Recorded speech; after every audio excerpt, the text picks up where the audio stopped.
La llama de la ilusión. Siempre he vivido con una emoción especial el último día de colegio. Tras despedirme de mi maestra y de mis amigos, salía corriendo hacia la casa para hacer las maletas y de esa forma dar comienzo a las vacaciones. Guardo en mi memoria grandes recuerdos de cada uno de los veranos que he pasado en el pueblo, pero, sin lugar a dudas, el verano de 1986 jamás lo podré olvidar. Lo vivido durante cada uno de esos días me acompañará para siempre. Lo que sí está claro es que desde aquel momento nada volvió a ser como antes. Por desgracia, todo en la vida es temporal. Lo que perdura son los bonitos recuerdos del pasado y la nostalgia que vivimos al pasear por los rincones donde fuimos felices. Desde que Julia nació, apenas hemos ido algunos días sueltos al pueblo, pues sin la abuela nada es lo mismo. Parece extraño, pero es como si la casa estuviera triste, como si añorara los momentos vividos tiempo atrás. Aún así, soy una persona de tradiciones, y este año me he dispuesto a acondicionar la casa para así poder disfrutar como solíamos hacer cada verano. Llevo todo el invierno viniendo los fines de semana a cambiar las tejas rotas, podar los viejos robles cuyas ramas han roto los cristales de algunas ventanas en un intento desesperado por unirse a las viejas vigas de madera del techo, reparar los postigos, barnizar las puertas, reponer el leñero para la cocina y el fuego. Pero por fin, este fin de semana todo estará terminado, y para celebrarlo vamos todos juntos de camino al pueblo a disfrutar de un precioso y primaveral fin de semana en la casa de la abuela. Papá, ¿crees que este verano vendrán más niños al pueblo?, me preguntó Julia. Seguro que vendrán más familias, cariño, no te preocupes, contesté sin convicción alguna. Miré por el retrovisor del coche y vi a Julia esbozando una ligera sonrisa tras mi respuesta. Era normal, ni siquiera yo me había creído aquella mentira. ¿Qué razón tenía mi abuela cuando decía que los juicios, críticas y preguntas de los niños eran las más puras y difíciles de responder o complacer? Tras un par de horas de recorrer caminos serpenteantes, llegamos a nuestro destino. La casa, iluminada por los últimos destellos anaranjados del día, no nos mostró la más cálida de las bienvenidas, sino todo lo contrario. Aquí ha quedado genial. Mañana con más luz veréis lo bonita que está, y esperad a ver el interior. Julia contempló la casa a través de la ventanilla del coche. Desde la comodidad de su asiento, pudo ver un pequeño chalet antiguo lleno de parches, rodeado de una tierra oscura con hierbajos que en tiempos mejores debió estar cubierta de césped y plantas aromáticas. Claro que sí, cariño. Mañana lo veremos mucho mejor. Cuando la decoremos un poquito va a quedar genial, dijo Alicia con entusiasmo. Las reparaciones se alargaron más de lo previsto, y estuvimos todo el fin de semana limpiando en profundidad toda la casa. Solo pudimos relajarnos en la tarde del domingo, cuando nos sentamos en el porche trasero a merendar y disfrutar de un precioso atardecer. Papá, ¿por qué en esta casa no crecen las flores? Al no vivir nadie aquí durante el año para cuidarlas, las plantas no pueden crecer. Entonces, ¿por qué el resto de casas sí que tienen césped, árboles con hojas y flores? Los nuestros están totalmente pelados, respondió mi hija con astucia, pues había dedicado el fin de semana a comprobar que la nuestra era la única de las casas del pueblo en esa extraña situación. Alicia me miró, pensando qué respuesta iba a darle a nuestra hija y si realmente había alguna explicación. ¿Y a ese árbol qué le ocurre? Parece estar reforzado por cientos de tablas. ¿Es que está enfermo? No, Julia. En ese roble mis abuelos construyeron una casa para que mi madre y mis tíos jugaran de pequeños. ¡Qué guay! ¿Podemos repararla para jugar este verano? Eso es imposible, cielo. Es muy peligroso. Las maderas y el árbol son muy antiguos.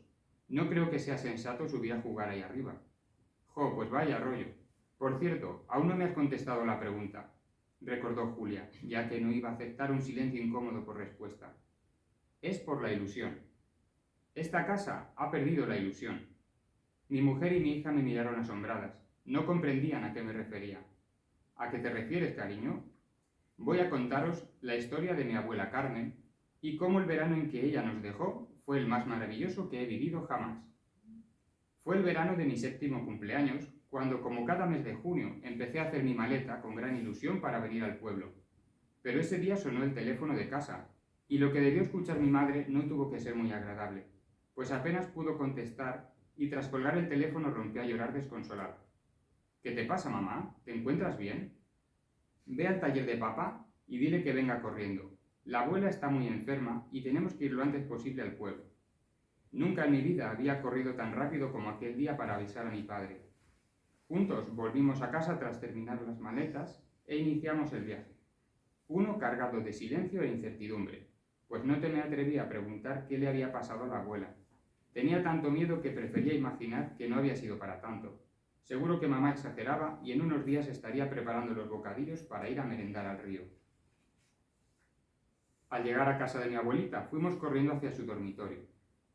En el pasillo estaban sentados todos mis primos y algunos vecinos. Al interior de la habitación solo entraron mis padres y me obligaron a quedarme sentado junto a la entrada. Aquel verano no nos recibimos con abrazos y besos. Fue todo muy raro, pues apenas nos miramos a la cara. «Hola, enano», dijo Nacho, mi primo mayor.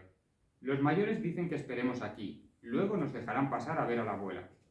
Tras asentir con la cabeza, el silencio reinó hasta bien entrada la tarde, cuando el médico abandonó la habitación y nos dejó pasar. La abuela estaba dormida en su cama. Ese verano no pudo estrujarnos los mofletes ni darnos esos besos que se escuchaban desde la otra punta del pueblo. He de reconocer que los eché mucho de menos en aquel momento. Uno por uno le dimos un beso en la frente y salimos de la habitación de forma ordenada y sin hacer ruido. La primera semana del verano fue muy extraña. Mis padres, por motivos de trabajo, tuvieron que volver a la ciudad, al igual que el resto de mis tíos y primos. Ese verano, la abuela no podía hacerse cargo de sus nietos, y todos se fueron, excepto mi tía Jacinta, que vivía en el pueblo, y pidió a mis padres que me quedara allí para que la ayudara con las compras y los recados necesarios para la casa. Aún recuerdo en la noche en la que todos se marcharon. Me salí a tomar el fresquito un rato con mi tía y trató de explicarme algo que no terminé de comprender. «Tía Jacinta, ¿qué le ha pasado a la abuela? ¿Cuándo se va a recuperar?» «No lo sé, Miguel. Está muy malita y el médico dice que no sabe si lo superará». «¿Pero qué clase de resfriado tiene? ¿Es la gripe o algo así?» «No, Miguel. La abuelita es muy mayor y está tan cansada que su luz se está apagando. De una forma lenta, pero acabará por apagarse algún día», intentó explicarme de una forma sencilla Jacinta. De pronto, miré al cielo y al ver tantas estrellas iluminadas, empecé a imaginar que el corazón de mi abuelita tenía la forma de una estrella. Una vela de cera de 5 puntas, y en el extremo de una de ellas lucía una llama, la cual, con el paso de los años, había ido derritiendo la cera, y debido a su edad estaba a punto de consumirse. Cada mañana al despertar, desayunaba con mi tía y le ayudaba a hacer las camas y dar de comer a las gallinas. Después me daba una lista de recados y tras dar un beso a mi abuelita, cogía la bici e iba a comprar todo lo que incluía aquella interminable nota de tareas. Al volver a casa me ponía a jugar con mis soldaditos y después de comer mi tía me obligaba a dormir la siesta. Pero como a mí no me gustaba dormir, esperaba escuchar sus ronquidos y salía sibilino de la habitación para ir a ver a mi abuelita. Me encantaba sentarme a su lado y cogerle la mano. No lo vais a creer, pero cuando hacía eso, sonreía. Y a pesar de no abrir los ojos, creo que sabía que estaba ahí. Y eso me hizo tener una gran idea. «Enseguida vuelvo, abuela. Voy a leerte un cuento». Ella siempre nos leía cuentos, y en las noches de tormenta nos abrazaba y contaba historias de fantasía para entretenernos y que no tuviéramos miedo. Por eso, ahora que ella estaba malita, yo debía cuidarla e intentar que fuera feliz. Fue extraño, pero mientras leía el cuento, noté cómo la mano que teníamos unida me agarraba con fuerza. Creo que era su forma de indicarme que le estaba gustando la historia del pirata Garrapata. Durante toda la semana aproveché las siestas para contarle muchas historias más, cuentos sobre sirenas, princesas encantadas, enormes dragones, cerditos constructores. Recuerdo que durante esos días las mejillas de mi abuelita estaban más rosadas y parecía estar feliz, pero llegó el fin de semana y con la visita de mis padres, tíos y primos, no le hice mucho caso a la abuela. Pues todos juntos nos dedicamos a hacer lo que suelen hacer los niños en verano, pasear en bici, bañarnos en el río y jugar en la calle hasta altas horas de la madrugada. Ese fin de semana mi abuela empeoró. Empezó a sentirse mal y tuvo que volver el médico para mandarle más medicinas que tuve que ir a comprar a la farmacia. Con el inicio de una nueva semana, volvimos mi tía Jacinta y yo de nuevo a la rutina y, por supuesto, continué contándole a mi abuela cuentos cada tarde. Durante esa semana volvió a mejorar muchísimo, sobre todo una tarde en la que saqué de mi mochila un cuadernillo de problemas y tras tumbarme sobre el fresco suelo de su dormitorio me puse a realizar cálculos en voz alta. A ver, si tengo 15 manzanas, Me como 3 y vendo 11. ¿Cuántas manzanas me quedan? 1, respondió una voz tenue sin dudar. Por un momento dudé si había sido yo mismo y me mantuve en silencio. Al no escuchar nada más, terminé la resta y, efectivamente, el resultado era una manzana. En una granja hay 5 cerdos, 3 vacas, 12 gallinas y 2 gatos. ¿Cuántos animales hay en total?, leí en voz alta. 22, respondió de nuevo la misma voz. Me levanté rápidamente del suelo y volví a leer de nuevo en voz alta otro problema. Si compro 30 caramelos y tengo 5 primos, ¿cuántos caramelos daré a cada uno para que todos tengan la misma cantidad? 6, dijo mi abuela con algo más de intensidad. Era increíble, la abuela estaba resolviendo mis problemas. Corrí a despertar a mi tía para que viniera a verlo, pero para mi sorpresa no me creyó. Deja descansar a la abuela y no te inventes esas cosas. Ella está muy malita y no deberías estar en su habitación. Debe estar tranquila. Mejor ve a jugar un rato. A pesar de sus consejos, cada tarde, cuando Jacinta empezaba a roncar, cogía mis cuentos y cuadernillos de problemas e iba junto a mi abuelita, pues, de algún modo que no puedo comprender, ella me escuchaba y resolver mis problemas le hacía sentirse feliz. Pero de nuevo llegó el fin de semana y al no hacer nuestros deberes volvió a empeorar. Esto me hizo llegar a la conclusión de que la medicina que necesitaba eran mis libros. Cuando vino el médico, sin dudarlo ni un momento, fui al dormitorio y se lo dije. Doctor, por favor, no mande más medicinas a mi abuelita. Yo sé lo que necesita. Esta semana le leeré el cuento del patito feo y la bella durmiente. Haremos las páginas 11 y 12 del cuadernillo de problemas y ya verá cómo mejora. Ja, ja, ja, ja. ¿Qué cosas dice este niño? Por favor, sal de la habitación y déjame trabajar, respondió el insolente doctor sin mirarme. ¿Por qué le has dicho eso al médico?, preguntó Patricia, una de mis primas. Por nada, es una tontería. Cuéntamelo, Miguel, por favor. Prometo no reírme como este antipático señor. Está bien. He descubierto que lo que hace que la abuela mejore son mis libros. Verás, todas las tardes le leo un cuento y juntos hacemos problemas. Patricia, créeme, ella los resuelve todos. No es posible, Miguel, si no puede ni moverse. Quédate esta semana conmigo y con la tía, te lo mostraré. Está bien, Miguel, me quedaré con vosotros. Ya estoy aburrida de jugar todo el día en nuestro pequeño piso. A la mañana siguiente sonó el timbre de la casa y Patricia y yo salimos a ver quién llamaba a la puerta. Era Matilde, la mejor amiga de la abuela, que venía a visitarla. Todos juntos fueron hacia su habitación y estuvieron un rato allí. Cuando Matilde decidió marcharse, los niños la acompañaron hasta la salida. Matilde, ¿sabes si mi abuelita le gustaba estudiar en la escuela?, pregunté a la vecina. Por supuesto que le gustaba, respondió la anciana sin dudar. Pero desgraciadamente no podía ir. En casa la situación era difícil y necesitaban dinero para salir adelante. Por ello, desde muy jovencita tuvo que irse a trabajar. No lo entiendo, Matilde. Entonces, ¿cómo es que mi abuela sabe tantas cosas?, dijo con intriga Patricia. Verás, jovencita, la mayor ilusión de Carmen era ser maestra, y como no podía estudiar, al salir del colegio le traía mis libros para que pudiera estudiar durante la noche. De ese modo pudo aprender todo lo que yo estudiaba, explicó Matilde muy triste. A pesar de que yo sí conseguí ser maestra, ella jamás se sintió celosa, sino todo lo contrario. Siempre me daba ideas sobre actividades que podía hacer en clase con los niños. Vuestra abuela tenía una imaginación impresionante. De no haber sido por las circunstancias de la vida, hubiera sido una maestra extraordinaria. Nos quedamos tan impresionados con las palabras de nuestra vecina que no pudimos ni despedirnos de ella, pues lo que habíamos escuchado confirmaba nuestras sospechas. La abuela estaba intentando ayudarnos con nuestros deberes. Esa misma tarde, Patricia y yo fuimos a su dormitorio, y tras leerle un cuento, mi prima empezó a leer en voz alta todos los ejercicios de su cuadernillo de repaso. ¿De qué 3 provincias está formada la comunidad autónoma de Aragón? A ver, voy a pensarlo. Son Huesca, Zaragoza y Teruel, dijo la abuela sin dejar terminar a Patricia.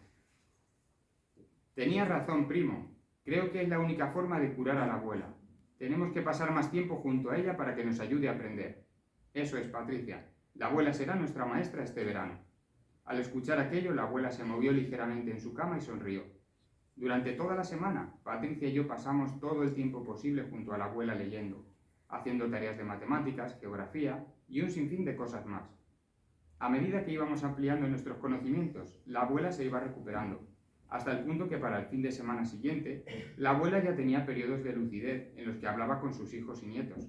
Fue como un milagro, al cual el médico no supo dar explicación. La cuestión era que la abuela estaba mejorando, y debíamos compartir el secreto con el resto de nuestros primos, pues nosotros éramos la clave para salvarla de aquella misteriosa enfermedad. La siguiente semana eran las fiestas del pueblo, y todos los tíos y primos se quedaron en casa de la abuela para ayudar a la tía Jacinta y poder disfrutar de las atracciones de la feria, de las actividades y juegos que organizaba el ayuntamiento de la localidad. Esto nos permitió contar al resto de nuestros primos lo que habíamos descubierto, pero no nos creyeron. Vamos a ver, enano. La abuela nunca ha ido a la escuela, sabe muy pocas cosas. Es imposible que pueda ayudarte con los deberes, y mucho menos en su estado. Seguro que está agotada, y lo que menos le apetece es escuchar tus historias, argumentó Nacho. Venga, vámonos a la feria que nos vamos a perder los fuegos artificiales. El resto de primos le siguieron sin rechistar, todos excepto María y Óscar, un vecino que pasaba por allí y escuchó la conversación. Yo sí te creo, Miguel. Tu abuela siempre me ha ayudado a hacer los deberes, dijo aquel niño. En ese mismo instante, vimos cómo la luz de la habitación de la abuela se encendía, pero no podía ser. La tía estaba durmiendo y no había nadie más en casa. «La abuela se ha despertado», gritó María. «Rápido, debemos volver a casa». Los 4 niños corrimos y al llegar vimos que la abuela estaba sentada en la cama muy sonriente. «Hola, pequeños. Mientras volvíais estaba diseñando estos planos», dijo la abuela. «¿Para qué son, abuela?», pregunté muy asombrado. «Pues veréis, necesito que me ayudéis a llegar a la casita del viejo roble. Pero como no puedo caminar, tendréis que construir esta polea que he diseñado para subirme». «¿Se puede saber para qué quieres subir a la casa del árbol, abuelita?», preguntó Patricia. «Menos preguntar y más trabajar. Cuando estemos allí arriba lo descubriréis». Solo disponíamos de unas horas hasta que nuestros tíos y primos regresaran de la feria, de modo que no podíamos perder ni un solo minuto. En los planos estaban explicadas todas las instrucciones, de modo que, utilizando una cuerda, un caldero de zinc, una bicicleta vieja y la polea del pozo, construimos el mecanismo. Entre todos subimos a la abuela en su silla de ruedas y la llevamos con cuidado hasta el patio. «Muy bien, jovencitos, ahora ponedme en el caldero, y tú, Óscar, que eres el más fortachón, ponte a pedalear para subirme arriba». Parecía magia, pues cada pedalada que daba el niño hacía que la abuela fuera subiendo, y en un santiamén estuvo en lo alto del árbol. El resto de los niños subimos por la escalera de tablones que había anclada al tronco del roble, y todos juntos entramos al interior de la casita. La abuela nos ordenó encender unas velas, y pudimos contemplar algo maravilloso. La casita del árbol en realidad era un aula escolar, con su pizarra, sus pupitres y sillas, sus pósters con las letras del abecedario, tablas de multiplicar, murales de animales y plantas, mapas del mundo y un sinfín de cosas más. «Bienvenidos a la clase de la señorita Carmen. Llevo toda la vida acondicionando este lugar, y por fin ha llegado el momento de darle uso. Este verano yo seré vuestra maestra, de modo que en cuanto suene el primer ronquido de mi tía Jacinta, vendremos aquí para aprender cosas divertidas. ¿Qué os parece?» «Me encanta la idea», dije muy ilusionado. El resto de niños coincidieron con mi afirmación y estaban entusiasmados y felices de ver tan feliz a la abuela. Lo que sucedió a partir del día siguiente fue algo maravilloso. Me atrevería a decir que incluso mágico, pues día tras día los niños acudíamos a las clases de la señorita Carmen. Cada vez se iba extendiendo más el rumor entre los niños del pueblo, los cuales mantenían el secreto y estaban pendientes de los ronquidos de Jacinta para acudir a la escuela del árbol. Finalmente, todos los primos y el resto de niños del pueblo disfrutamos con las divertidísimas clases de la abuela Carmen. Parecía extraño, pero día tras día la felicidad de la abuela parecía contagiarse al viejo roble, de cuyas ramas empezaron a brotar hojas verdes y brillantes. El jardín y los maceteros se llenaron de flores preciosas que los niños regaban con alegría. Por fin, Carmen había cumplido su sueño y terminó los últimos días del verano feliz por haber podido hacer realidad la ilusión de su vida. Al llegar el mes de septiembre, casi todos los niños volvimos a nuestras ciudades y el pueblo volvió a quedarse solo de nuevo, esperando con nostalgia la llegada de un nuevo verano que diera vida a sus calles. A mi querida abuelita le debió suceder lo mismo, pues aún recuerdo sus últimas palabras antes de marcharse a casa. antes de marcharme a casa. Gracias, Miguel, por mantener encendida mi luz un ratito más. Recuerda que mientras haya ilusión en tu corazón, podrás hacer todo lo que te propongas. Aquellas palabras sonaron a despedida, y así fue. Un mes más tarde, la luz de mi abuelita se apagó para siempre. Papá, dijo mi hija cuando terminé la historia, prométeme que volveremos la semana que viene para arreglar la casa del árbol, dijo Julia mientras me abrazaba, y yo miraba fijamente hacia el suelo para ocultar las lágrimas que brotaban de mis ojos. Al escuchar las palabras de mi hija, la miré, y vi en su cara la ilusión. Miré también a mi mujer, la cual asintió con la cabeza, pues la idea de Julia le parecía perfecta. También miré hacia el viejo roble, y contemplé algo asombroso. De una de sus viejas y secas ramas había brotado una hoja. Observé con más detalle el árbol y comprobé cómo eran muchas las ramas que empezaron a cubrirse con hojas diminutas que luchaban por captar los rayos del sol para crecer. En ese instante me di cuenta de que la llama de la ilusión crecía de nuevo en el corazón de mi familia y estaba en mis manos mantenerla encendida durante el mayor tiempo posible. Por supuesto que sí. Vamos a reparar la casita del árbol. Presiento que este verano va a ser el más bonito de nuestras vidas.